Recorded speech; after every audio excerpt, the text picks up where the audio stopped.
안녕하세요.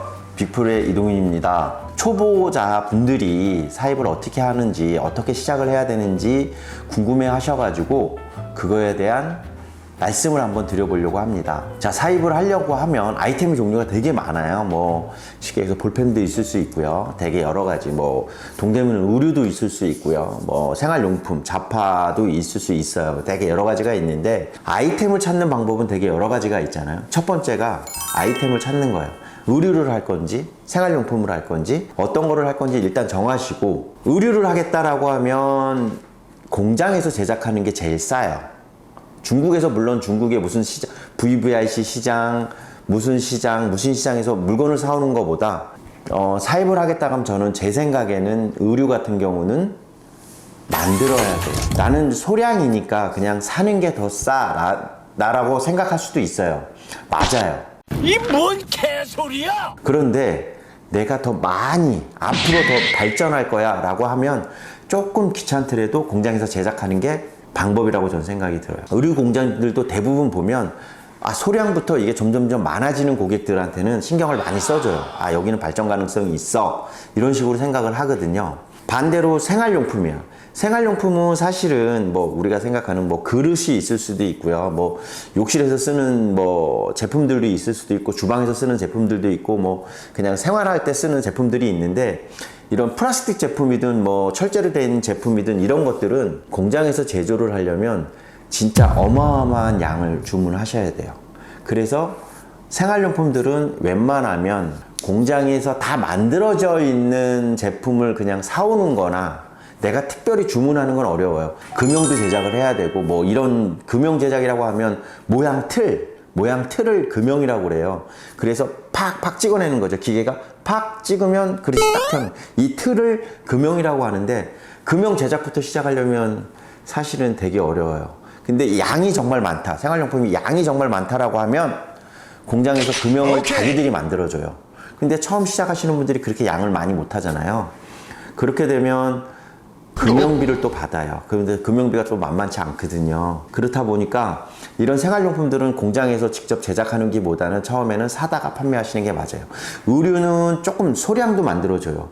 그리고 생활용품은 소량은 만들기가 참 어려워요. 금형 제작도 있고 여러 가지의 공정들을 봤을 때, 아이템 선정을 할 때 나는 공장에서 먼저 만들 거야, 아니면 나는 그냥 사다가 팔 거야, 이거를 정하셔야 돼요. 내가 판매할 아이템이 뭐냐. 그래서 아이템 찾기라는 게 1번이 될 수 있고요. 그러면 2번이 뭐냐, 공장 찾기예요. 공장을 찾아야 되는데 어떻게 찾을 거냐, 발품을 파셔야 됩니다. 공장은 말 그대로 10월 달에 캔턴 페어를 이제 광저우에서 캔턴 페어가 하는데, 캔턴 페어를 가면 갖가지 생활용품, 의류, 뭐 진짜 없는 거 없는 전시회가 크게 열려요. 그게 되게 오랫동안 열리거든요.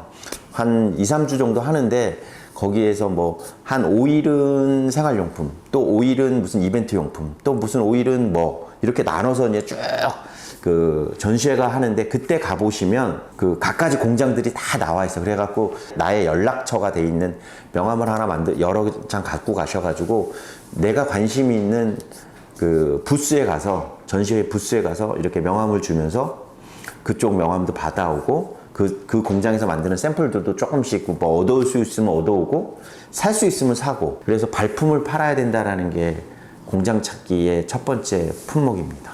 그 공장 찾는 게 발품을 못 팔아서 안 된다라고 하면, 그러면 저희 같은 곳에 의뢰를 하는 방법이 있습니다. 근데 저희들도 업체에 연락을 해서, 공장에 연락을 해서 저희가 가본다거나 뭐 그런 방법, 그러니까 저희도 연락을 하고 찾아가는 방법, 그리고 여기가 정말 공장인지 아닌지.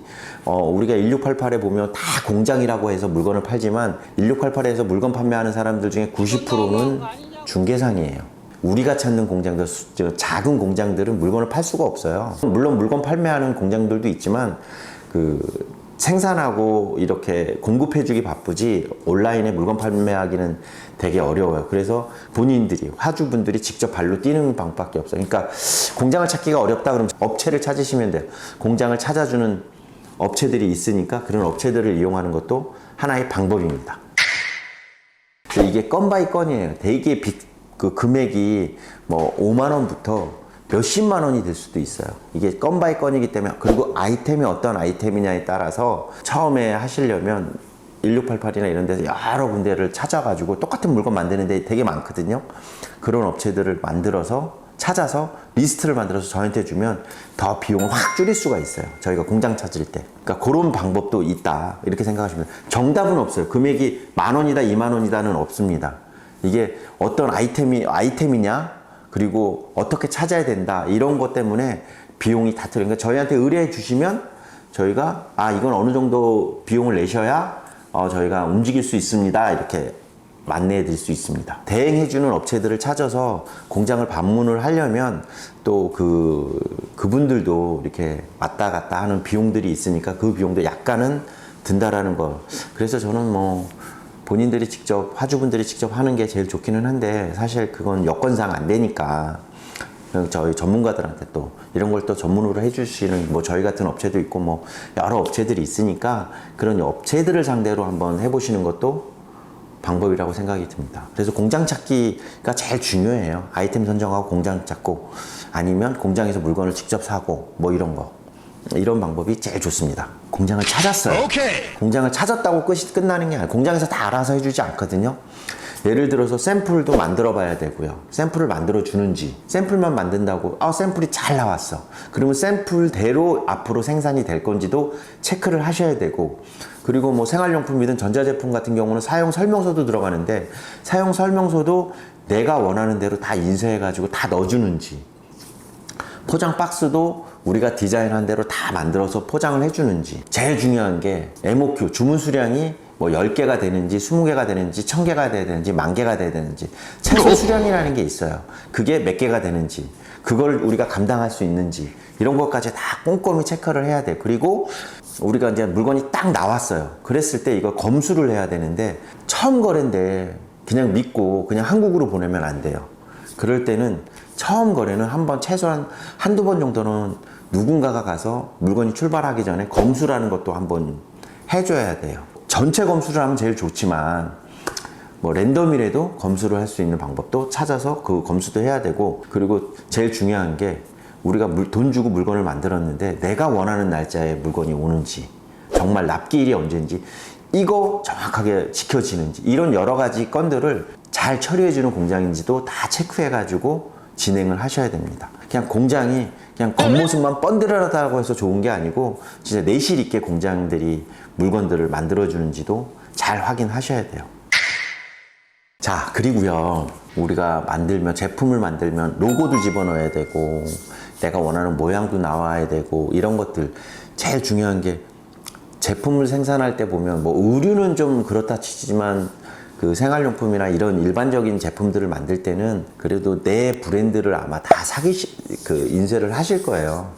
이런 인쇄물도 제품에 정확하게 잘 나오는지, 내가 원하는 위치에 딱딱 인쇄가 되는지, 그리고 이 인쇄들을 잘못하면 진짜 물건 잘 만들어 놓고 인쇄 잘못돼 가지고 못 파는 경우들도 제가 가끔 보거든요. 정말 가끔 보는데, 이런 인쇄 아주 별거 아니라고 생각하지만 그것도 되게 중요하고, 또 제품에 우리가 뭐 공산품 표시를 꼭 해야 돼요. 뭐 이거는 어떤 회사에서 만들었고, 제조회사도 있고 판매 회사도 있고, 뭐 뭘로 만들었고 어떻게 됐다, 이런 거. 그리고 맨 밑에 꼭 메드 인 차이나라고 돼 있는지, 이런 게 제일 중요하다. 이런 거 빼먹어 가지고 또 안 붙어 갖고 또 저희 창고에 와서 스티커 작업하시는 분들이 있거든요. 애초부터 공장에서 다 해갖고 오면 좋은데, 이런 걸 신경을 안 쓰셔가지고 진짜 사소한 건데 그거 안 돼가지고 수입 못하고 또 다 여기서 저희 창고에서 일일이 스티커 붙여가지고 요만하게 해갖고 내용 다 써가지고 붙여갖고 오는 이런 일들도 있어요. 이게 별거 아닌데 공장 찾아갖고 제조할 때는 신경 써야 될 일이 되게 많습니다. 공장에서 보시면 제품을 딱 만들어주면, 근데 이제 한국으로 싣고 와야 되잖아요. 한국으로 싣고 오려면 다 거의 LCL로 올 거예요. 뭐 FCL로 오시는 분들도 있지만 처음부터 FCL 하시는 분들은 없을 거라고 생각이 들고, 그러면 LCL로 와야 되는데, LCL로 오려면 부피로 거의 와요. 무게로 오진 않아요. 거의 부피로 오면, 자, 우리가 제품 하나가 딱 들어가고 카톤 박스가 딱 들어가서 이 카톤 박스 하나가 사이즈가 얼마인지, 그래서 내가 요번에 주문한 이 카톤 박스가 20박스다 100박스다, 이걸 정확하게 아셔야 물류비를 정확하게 확인할 수가 있어요.